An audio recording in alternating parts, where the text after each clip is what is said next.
pendidikan kewarganegaraan di perguruan tinggi, penghantar pendidikan kewarganegaraan di perguruan tinggi. Langsung saja, saudara semuanya, saya bahas satu persatu.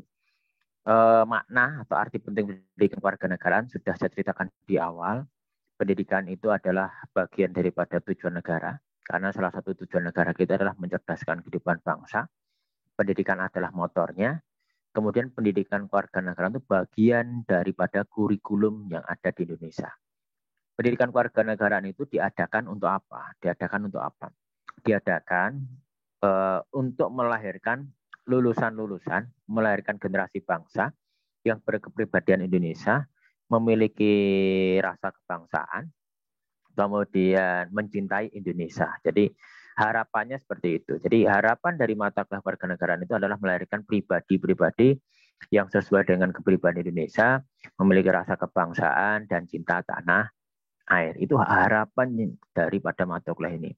Sehingga nanti ketika saudara semuanya lulus dari kuliah ini, lulus dari mata kuliah kewarganegaraan maupun lulus dari teknik kimia, itu bukan hanya Anda itu memiliki skill, memiliki keahlian di bidang teknik kimia, namun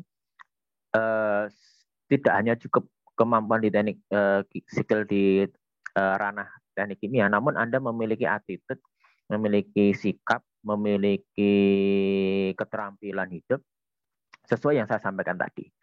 Ya kepribadiannya Indonesia banget, ya cinta tanah air, memiliki wawasan kebangsaan. Itu harapan adanya mata kuliah kewarganegaraan yang Pak Danang sampaikan ini.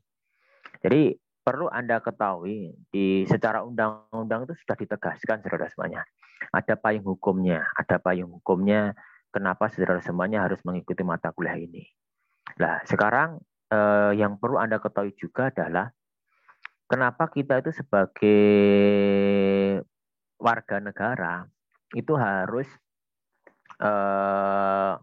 memiliki wawasan kebangsaan, harus memiliki cinta tanah air, harus memiliki kepribadian bangsa Indonesia. Sebab kenapa? Jadi begini, nanti saya akan menambahkan pada materi negara dan konstitusi, Jadi ketika Anda mengikrarkan diri menjadi warga negara, menjadi bagian suatu negara, Anda itu dikenakan kewajiban maupun hak. Kewajiban misalkan membayar pajak, mengikuti aturan negara, misalkan ada pemilu, Anda harus ikut pemilu, Anda berkewajiban harus punya KTP, dan sebagainya. Namun juga Anda punya hak, misalkan hak untuk berpendapat, berkumpul, menyampaikan sikap, melanjutkan keturunan, dan sebagainya. Itu sangat penting, saudara. Karena warga negara itu adalah suatu hal yang tidak dipisahkan dari negara. Karena tanpa ada warga negara, tidak akan ada negara. Dan warga negara itu sendiri yang menciptakan suatu negara. Jadi simbiosis mutualisme. Negara dan warga negara itu saling membutuhkan kan gitu. Nah, terus kaitannya PKN dengan warga negara bagaimana? Sudah saya sampaikan di awal tadi. Pendidikan kewarganegaraan itu bagian daripada pendidikan itu sendiri. Padahal saudara semuanya mengetahui pendidikan itu apa? Pendidikan itu adalah usaha sadar terencana mewujudkan suasana belajar, proses pembelajaran agar peserta didik itu aktif dalam mengembangkan potensi dirinya, dalam memiliki kekuatan spiritual, keagamaan, pengendalian diri, sehingga dia itu memiliki kecerdasan, akhlak mulia, keterampilan yang diperlukan bagi masyarakat, bangsa, dan negara. Seperti yang saya sampaikan di awal tadi. Jadi pendidikan itu penting. Sebab manusia itu pada dasarnya, ini secara psikologis ya, manusia itu ada dua. Dia memiliki pertumbuhan dan perkembangan. Kalau pertumbuhan itu ada batasnya. Contohnya apa? Tangan. Tangan itu pada usia sekian yang telah ditentukan, dia tidak akan tambah panjang lagi. Hidung itu nggak akan mungkin kalau sudah seperti usia saya, nggak mungkin tambah lagi, nggak ada. Termasuk telinga, termasuk organ yang lainnya nggak akan mungkin tambah panjang kan gitu. Nggak perlu saya tambahkan kan, itu nanti malah jorok. Karena apa? Ini sudah paten, itu namanya pertumbuhan. Beda dengan perkembangan. Perkembangan itu apa? Tingkat intelektualitas, tingkat pengendalian diri, termasuk soft skill yang lainnya itu selalu senantiasa akan tumbuh berkembang sesuai dengan pengalaman hidupnya, sesuai dengan teori-teori yang dia dapatkan, sesuai dengan ilmu yang dia miliki, sesuai dengan insight, pemahaman dari apa yang dilakukan.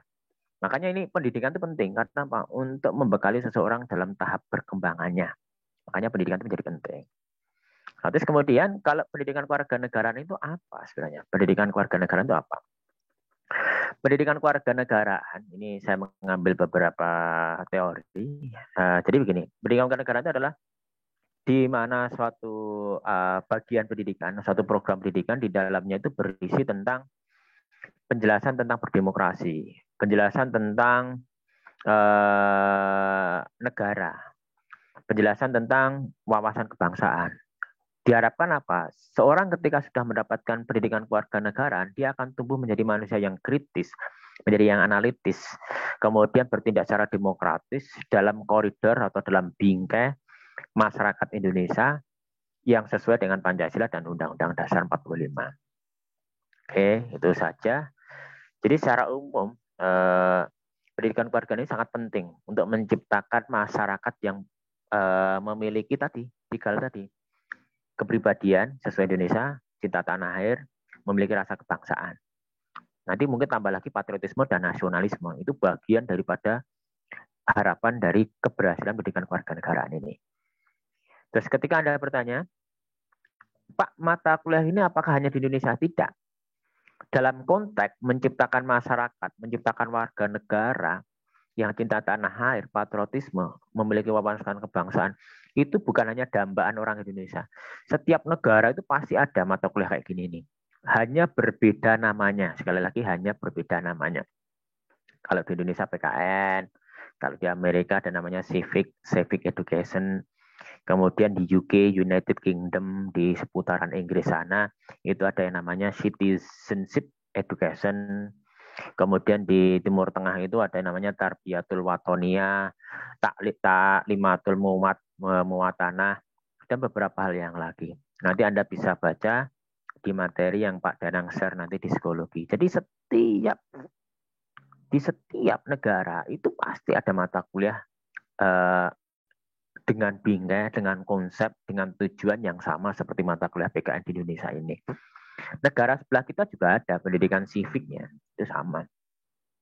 Jadi ketika sampai hari ini ada yang masih merisaukan terhadap mata kuliah ini, ketika Anda pergi kemanapun pasti menemukan mata kuliah ini, walaupun mungkin kontennya berbeda. Karena apa? Setiap negara kan memiliki latar belakang hidup yang berbeda, karakteristik yang berbeda, keberagaman yang berbeda.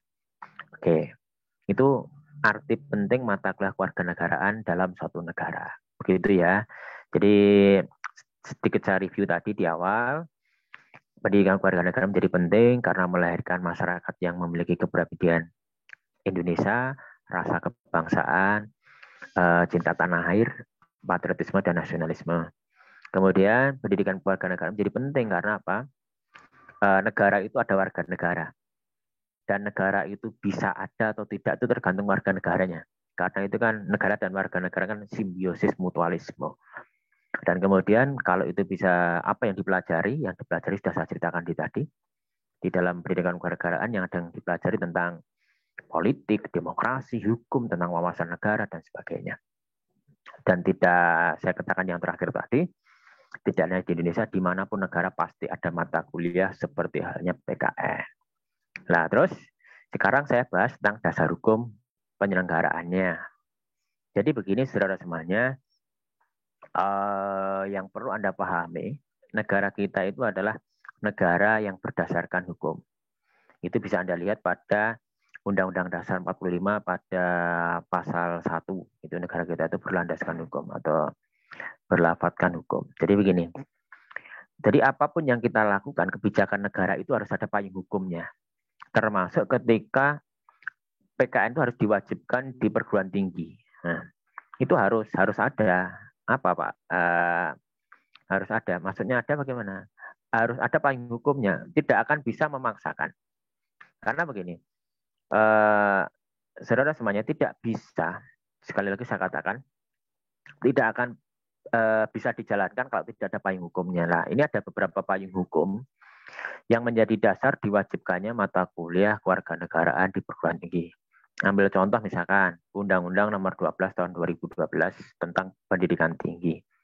Di situ saudara semuanya juga sudah dijelaskan, diceritakan mata kuliah kewarganegaraan itu menjadi bagian yang diwajibkan. Saya cek ya. Sudah ada belum ya di sini ya? Tidak dicantumkan pasalnya. Di pasal 34 di Undang-Undang 12 tahun 2012 itu, di situ ada salah satu ketentuan yang isinya adalah pendidikan agama, pendidikan Pancasila, pendidikan kewarganegaraan dan bahasa Indonesia adalah mata kuliah yang wajib atau harus ada pada tingkat starta. Entah itu D3, S1 dan sebagainya, S2, itu harus ada mata kuliah kewarganegaraan. Kemudian yang perlu Anda ketahui juga adalah tidak hanya itu, ada guru dan dosen, ada mata kuliah guru dan dosen, ada undang-undang guru dan dosen, kemudian ada Kemendikmas tahun 2023 nomor 232 itu juga sama. Pendidikan agama, Pancasila, Kewarganegaraan merupakan mata kuliah pengembangan kepribadian yang wajib diberikan setiap kurikulum program studi. Jadi sekali-kali saya katakan, entah Anda ambil jurusan teknik kimia, teknik nuklir, teknik arsitektur, teknik mesin, apapun itu, pasti Anda akan menemukan mata kuliah kewarganegaraan ini. Karena ini sudah diwajibkan negara melalui undang-undang atau dasar hukum yang telah saya sebutkan di awal tadi. Oke, itu yang perlu saya sampaikan. Sekarang yang terakhir, nah ini terakhir pada materi bab pertama. Saudara semuanya, secara historis seperti apa? Jadi mata kuliah kewarganegaraan itu sudah ada sejak dahulu kala, saudara semuanya. Jadi di tahun 60-an itu sudah ada, tahun 75 itu sudah ada. Jadi mata kuliah civic, nah, ada beda namanya Mas. Mas Mbak itu ada bedanya. Dulu ada namanya memberi nama PMP, ada dulu yang namanya civic hukum. Nah, beraneka macam. Sekarang kembali menjadi mata kuliah pendidikan kewarganegaraan. Jadi namanya sama tapi sudah diajarkan sejak dahulu kala. Materinya pun berbeda-beda ya. Dulu sebelum ada kurikulum 2013 itu pendidikan kewarganegaraan itu digabung semuanya dengan Pancasila. Pancasila PKN itu digabung dulu awalnya. Sekarang dipecahkan. Pendidikan kewarganegaraan berdiri sendiri, pendidikan Pancasila berdiri sendiri. Jadi itu prosesnya semuanya. Oke. Tidak perlu saya sampaikan yang ini. Sudah cukup. Nah, jadi membangun warga negara yang baik itu memang sangat membutuhkan wawasan kebangsaan, membutuhkan penanaman nilai-nilai tentang kondisi demokrasi, kondisi politik, kondisi hukum yang ada di negara itu. Sebab apa? Tanpa ada materi-materi itu sangat sulit menciptakan manusia-manusia Indonesia yang memiliki rasa handar beni. Handar beni itu apa? Memiliki rasa memiliki. Jadi tidak akan mungkin orang itu merasa menjadi bagian Indonesia kalau dia tidak diberikan materi-materi tentang Indonesia itu sendiri. Itu menjadi penting semuanya. Oke, sehingga diharapkan apa? Para pemuda di zaman dahulu kala yang mendirikan Budi Utomo, Syarat Islam, Muhammadiyah, Indonesia Partai, dan organisasi lainnya itu nilai luhurnya itu bisa diterima dan bisa dilakukan oleh generasi-generasi masa sekarang. Nah, melalui pendidikan kewarganegaraan itu mengenalkan konteks-konteks hal itu. Kemudian saya lanjutkan lagi, saudara semuanya, setelah kemerdekaan ini pendidikan itu menjadi hal yang penting ya. Kalau di dulu itu kan orang tercipta cinta tanah air bukan karena pendidikan dulu, rata-rata itu karena apa? Memiliki rasa senasib sepanggungan. Dia butuh dicerdaskan karena dia melihat hidup dalam tekanan penjajah itu tidak mudah, sehingga dia muncul rasa cinta tanah air. Tapi setelah kemerdekaan itu kan berbeda lagi konteksnya. Maka terkadang gini, kalau tidak ada pelajarannya, orang nanti kita bisa kehilangan semangat untuk membela negara ini. Bahaya padahal. Karena tantangan terbesar itu adalah ketika mempertahankan sebenarnya, bukan mencari. Misalkan ya, orang mencari istri sama mempertahankan rumah tangga itu susah mana saya katakan. Susah mempertahankan rumah tangga. Kenapa? Kalau Anda mencari pasangan wanita, itu pilihannya banyak. Tapi kalau mempertahankan istri itu hanya satu. Seperti halnya negara. Kalau kita membangun negara, mungkin semua orang berpikir yang sama. Namun ketika dia dalam sebuah negara, tidak mudah menyatukan berbagai macam pemikiran yang ada dalam negara. Sehingga sangat rentan terjadinya peperangan, perpecahan. Sehingga bagaimana? Negara itu membutuhkan cara bagaimana para generasi bangsa itu tidak melupakan jasa perjuangan bangsa. Sehingga harapannya Pak, generasi muda itu mampu menjaga dan mempertahankan kemerdekaan. Mampu mengisi kemerdekaan. Nah, itulah. Ini penjelasannya ini. Dulu itu musuh jelas.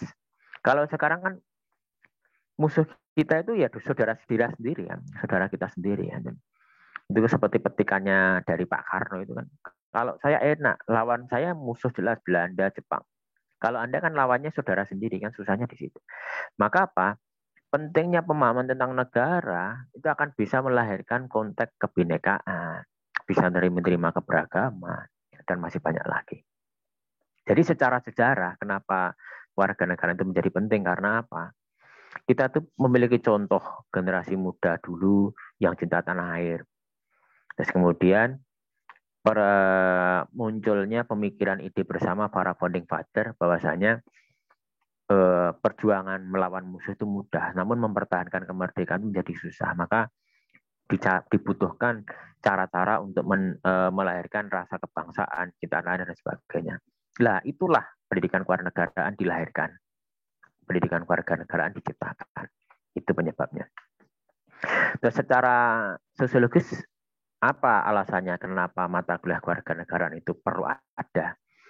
Jadi perlu Anda ketahui saudara semuanya, jadi secara sosiologis masyarakat kita itu masyarakat unik ya, berbeda dengan negara yang lain.